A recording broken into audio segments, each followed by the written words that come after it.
बिस्मिल्लाहिर्रहमानिर्रहीम। स्टूडेंट्स, हमारे पास टॉपिक है फ़िज़िक्स का, सेकेंड ईयर की फ़िज़िक्स है ये, और टॉपिक नंबर 12.1 है Coulomb's law. Students, coulomb law में पढ़ने से पहले सबसे पहले हमें ये बात पता होनी चाहिए कि टाइप्स ऑफ चार्जेस कितनी हैं। दो टाइप्स ऑफ चार्जेस हैं, एक पॉजिटिव और दूसरी negative. Students, positive charge negative को अट्रैक्ट करता है, जबकि पॉजिटिव चार्ज वापस पॉजिटिव को क्या करता है, रिपेल करता है। इस तरह नेगेटिव चार्ज वापस नेगेटिव चार्ज को क्या करता है, रिपेल करता है। ये कंसेप्ट आपके जहन में होना चाहिए कूलम लॉ को स्टडी करने से पहले। तो सबसे पहले जो कूलम लॉ पे वर्क किया 1784 after the death of Isa Masih by Charles coulomb. Charles coulomb एक मिलिट्री इंजीनियर था, फ्रेंच मिलिट्री इंजीनियर फ्रांस का। तो उसने इस लॉ पे थोड़ा सा वर्क किया। उसने ये बताया, हमने जैसे कि बात की दो चार्जेस की, क्या वो वन चार्ज प्लस और नेगेटिव दो चार्ज हैं। तो यहाँ पे जैसे डायग्राम में मैंने बताया है कि पॉजिटिव चार्ज पॉजिटिव को क्या कर रहा है, रिपेल कर रहा है। इसी तरह पॉजिटिव चार्ज वापस नेगेटिव चार्ज को क्या कर रहा है, अट्रैक्ट कर रहा है। तो जब हमारे पास कोई से दो चार्जेस आते हैं, फॉर एग्जांपल ये दो चार्जेस हों, जब हम इनको एक दूसरे के करीब लाएंगे, तो अगर ये चार्जेस हैं दोनों, तो ये एक दूसरे को अट्रैक्ट करेंगे, और जब हम दूर जाते जाएंगे तो इनकी फोर्स ऑफ अट्रैक्शन कम होती जाएगी। अगर इनकी पोलरिटी सेम हो, फॉर एग्जाम्पल ये भी पॉजिटिव, तो जितना हम करीब लाते जाएंगे तो इनमें रिपल्सिव फोर्स बढ़ती जाएगी, और जितना दूर ले जाते जाएंगे इनकी रिपल्सिव फोर्स कम होती जाएगी। तो यहाँ से उसने कुछ मैथमेटिकल वर्क डिज़ाइन किया। जैसे उसने ये बताया कि जो फोर्स है ये डायरेक्टली प्रोपोर्शनल है प्रोडक्ट ऑफ टू चार्जेस की। जैसे force is directly proportional Q1 और Q2 के।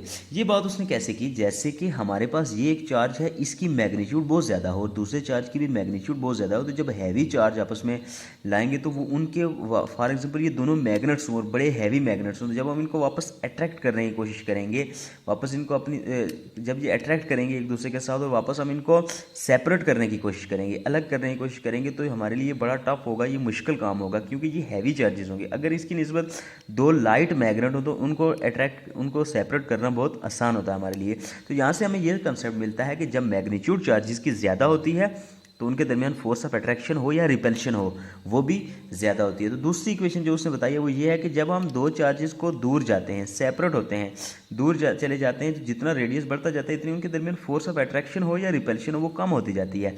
तो जब कोई क्वांटिटी डिस्टेंस वेरी करने से अगर हमारे पास फोर्स कम हो रही है, तो यहाँ देखें एक क्वांटिटी इंक्रीज़ कर रही है, दूसरी क्वांटिटी डिक्रीज़ कर रही है, तो ऐसी सूरत में हमारे पास इन्वर्स रिलेशन होता है।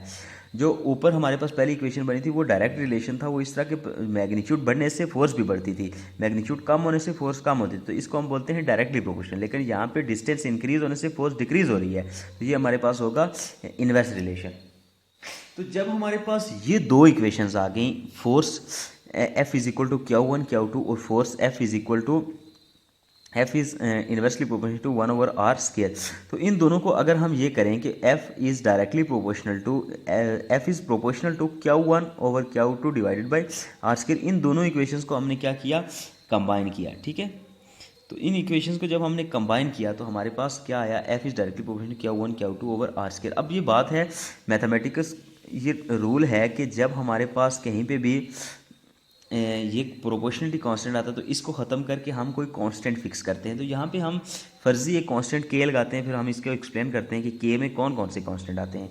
तो जब हमारे पास यहाँ पे दो चार्जेस हैं, एक ये स्फेरिकल चार्ज है, दूसरा ये स्फेरिकल चार्ज है, ठीक है। तो जब ये स्फेरिकल चार्जेस आपस में एक दूसरे को अट्रैक्ट करते हैं तो ये एक सफ़ियर की शेप बनाते हैं। तो याद रखें, जो हमारे पास एरिया ऑफ सफ़ियर होता है वो होता है 4πr², as area of sphere is equal to 4πr²। तो ये हमारे पास ये 4π और r² चूँकि वेरिएबल होगा, ये r² आगे चला गया, ये याद रखें, ये 4πr² हमने इस सफ़ियर कॉन्स्टेंट से लाया, 4π कॉन्स्टेंट था, इसको इधर ही रहने दिया, r² हम इधर ले गए। तो यहाँ पे हमारे पास एरिया ऑफ स्फीयर 4πr² का, ये जो 4π है ये हमारे पास स्फीयर का जो फार्मूला है वहाँ से आया। तो हमारे पास ये आ जाएगा एरिया ऑफ स्फीयर 4πr² की जगह हमने यहाँ पे k की जगह 1/4π, जबकि r² हमारे पास ऑलरेडी मौजूद है, वो एज ए वेरिएबल हमने रख लिया। और epsilon not is the permittivity constant. अब दो जब चार्जेस हैं तो इनके दरमियान में अगर फ्री स्पेस है, फॉर एग्जांपल यहाँ पे कुछ भी नहीं, एयर है, तो ये इनको कोई परमिशन दे रही है कि यहाँ से किस तरह चार्जेस एक दूसरे को अट्रैक्ट कर सकते हैं या रिपेल कर सकते हैं। अगर इनके दरमियान में हम कोई मीडियम रख देते हैं तो ये चार्जिंग डिस्टर्ब होती है। इट्स मीन कि यहाँ पे कोई मौजूद कोई वैल्यू कांस्टेंट होनी चाहिए। तो अगर एयर है तो उस सूरत में हम यहाँ पे, या कुछ भी नहीं है, वैक्यूम है, तो हम उस सूरत में लेते हैं इसकी वैल्यू एप्सिलॉन नॉट, इसको हम बोलते हैं परमिटिविटी कांस्टेंट। अगर हम यहाँ से अब के की वैल्यू निकालना चाहें कि के की वैल्यू कितनी है, K is equal to 1/4 pi epsilon naught, 1/पाई की वैल्यू होती है 3.14, 8.85 मल्टीप्लाई बाई 10 की पावर 12। तो इस तरह हमारे पास इसका आंसर आया 9 मल्टीप्लाई बाई 10 की power 9 newton metre square coulomb square. देखें यहाँ पे न्यूटन पर न्यूटन था, ऊपर जाके प्लस हो गया, मीटर -2 था, ऊपर जाके +2 हो गया, ये +2 था सी कॉलम का, तो ऊपर जाके -2 हो गया। तो ये हमारे पास कॉलम कांस्टेंट आया। तो अब हमारे पास एक जेनेरिक फॉर्म जो कॉलम लॉ की आ जाती है वो आती है as the Coulomb force in free space is 1/4 pi epsilon naught Q1 Q2 over R square. Generic form of Coulomb law है ये। Now by using the concept of Newton third law, हमारे पास न्यूटन थर्ड लॉ ये कहता है कि action and reaction are equal in magnitude but opposite in direction. उसकी हमारे पास इक्वेशन होती है F is equal to -F। तो हमने यहाँ पे दो चार्जेस लिए, इन्हीं चार्जेस को हम अब न्यूटन थर्ड लॉ की मदद से स्टडी करने की कोशिश करते हैं। वो ये है कि 1/Q1, यहाँ पे एक चार्ज ये Q1 है, ये दूसरा चार्ज Q2 है। तो लेट अस सपोज ये दोनों चार्जेस क्या हैं, सेम चार्जेस हैं, ये भी प्लस है, ये भी प्लस है। तो ऑफ कोर्स ये एक दूसरे के ऊपर एक एग्जैक्ट फोर्स लगाएंगे, अपोजिट फोर्स लगाएंगे, रिपल्सिव फोर्स लगाएंगे। तो उस सूरत में हम इसको इन टर्म एक यूनिट डायरेक्शनल फोर्स हो जाएगी, किसी एक डायरेक्शन में लगेगी फोर्स, तो हम डायरेक्शन को यूनिट वेक्टर से रिप्रेजेंट करेंगे। तो इसी इक्वेशन को, ये जो हमारे पास ये इक्वेशन मौजूद है, इसको हम वापस वेक्टर्स की फॉर्म में रिप्रेजेंट कर सकते हैं। तो फर्स्ट ऑफ ऑल ये जो हमारे पास ये इक्वेशन है, इसको भी हम प्रूव करेंगे क्या या ये न्यूटन लॉ इस पे वैलिड करता है या नहीं करता, इसको भी हम स्टडी करेंगे। यहीं पे हम इस बात की वजाहत करेंगे कि ये न्यूटन लॉ इस पे वेरीफाई करता है इस लॉ को या नहीं। तो हमारे पास जो होती है यूनिट वेक्टर की डेफिनेशन, वो होती है a unit vector is equal to vector divided by vector की मैग्नीट्यूड। अगर हम इसको आर की ज़बान में बात करें तो R unit vector is equal to R vector divided by vector की मैग्नीट्यूड। याद रखें जो हमने इस इक्वेशन में लगाई है ये वेक्टर की क्या है, मैग्नीट्यूड है। तो अगर हम यहाँ पे इस तरह करें कि आर वेक्टर जो है हमारे पास, ये जो वेक्टर है r, इसको हम इस तरह से करें कि r unit vector is equal to r vector divided by r की मैग्नीट्यूड। तो ये हमारे पास आ जाएगा r magnitude is equal to r over r unit vector. तो इसको हम वापस, जब ये 3 इक्वेशन हमारे पास आ गई, इसको हम जब यहाँ पे पुट करते हैं आर स्क्वायर उस मैग्नीट्यूड की जगह पे, याद रखें जब म्यूचुअल फोर्स होती है तो वहाँ पे हम आर सिंगल नहीं बल्कि आर स्क्वायर लगाते हैं, क्योंकि दो चार्जेस के दरमियान फोर्स लग रही है, तो हम वहाँ पे क्या लगाएंगे, आर स्क्वायर। जब हमने यहाँ पे इस इक्वेशन नंबर 3 को हम यहाँ पे इस आर की जगह पे पुट करेंगे तो हमारे पास of course R vector divided by R unit vector आएगा। तो ये जो यहाँ पे डिवाइड होगा तो ये वापस मल्टीप्लाई होके ऊपर चला जाएगा। तो ये हमारे पास इक्वेशन आ जाएगी F2/1। लेट अस सपोज यहाँ पे फोर्स जो लग रही थी Q1 Q2, तो ये हम फोर्स कहते हैं ये F2/1 है, और ये जो नीचे वाली है ये F1/2 है।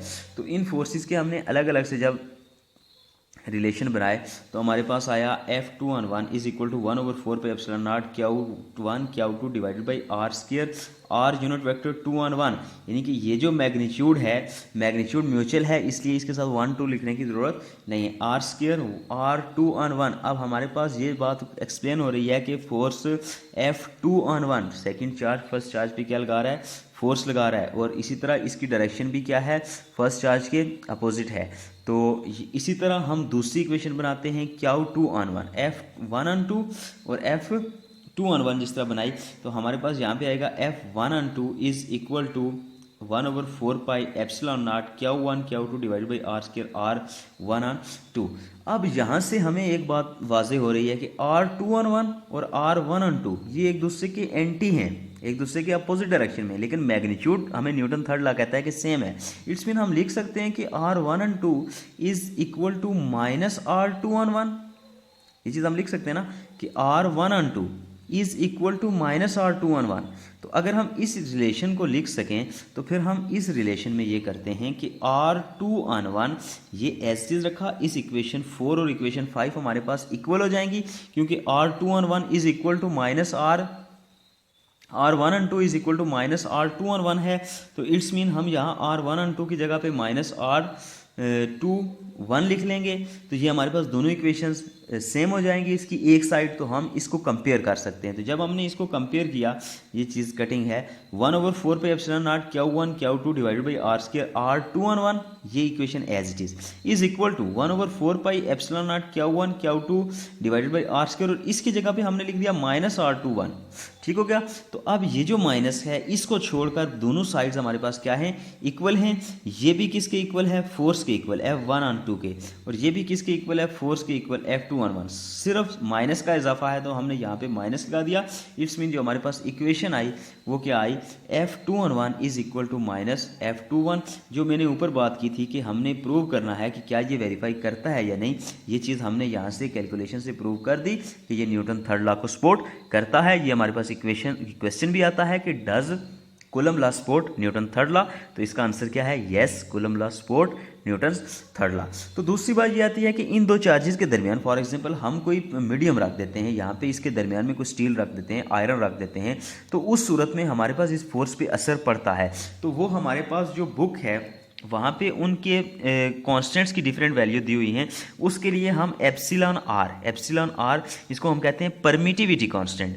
तो इस कांस्टेंट का इजाफा करेंगे, यहाँ पे एप्सिलॉन आर फॉर एयर या वैक्यूम जो होता है उसकी वैल्यू होती है 1/एप्सिलॉन इज इक्वल टू 1.006। ठीक हो गया।